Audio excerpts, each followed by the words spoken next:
ठाणे जिल्हा यादव समाज ट्रस्टचे जिल्हा सरचिटणीस रामहित जोखन यादव यांचे 11 जुलै 2025 रोजी निधन झाले। रामहित यादव हे ठाण्याच्या ब्रह्मांड येथील रहिवासी होते आणि ते नौदल अधिकारी म्हणूनही ओळखले जात होते। त्यांच्या पश्चात त्यांची पत्नी, एक मुलगा आणि 2 मुली आहेत। त्यांचे अंत्यसंस्कार उत्तर प्रदेशातील संत कबीरनगर येथे करण्यात आले। रामहित यादव हे आनंदी व्यक्तिमत्व होते। त्यांचे मित्रमंडळी खूप मोठे असल्याने सोमवार 4 ऑगस्ट 2025 रोजी ज्येष्ठ नागरिक सभागृह ढोकाळी ठाणे येथे यादव समाज ट्रस्टच्या माध्यमातून त्यांच्या स्मृतिप्रित्यर्थ शोकसभा आयोजित करण्यात आली होती। या शोकसभेत सर्वांनी रामहित यादव यांना श्रद्धांजली वाहिली आणि शोकसंदेश व्यक्त केला। त्यांच्या स्मृतिप्रित्यर्थ काही मान्यवर भावुक झाले।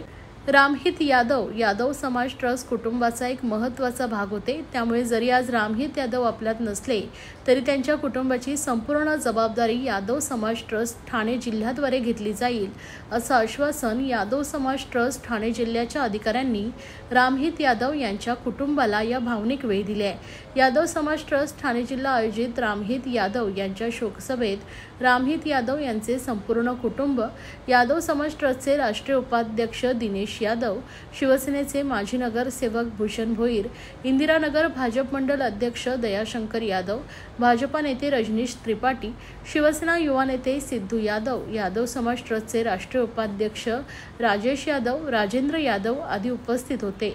गंगासागर पुत्र असोसिएशन निषाद समाजाचे अध्यक्ष रामप्रकाश निषाद, उद्योजक राजू जगताप, पत्रकार वीरेंद्र मिश्रा, पत्रकार Vishnushankar Tiwari, master Chandrashekhar Yadav, master Surendra Yadav, Finista Finance Santosh Yadav आणि यादव समाज ट्रस्ट ठाणे जिल्हा व ब्लॉक पदाधिकारी उपस्थित होते।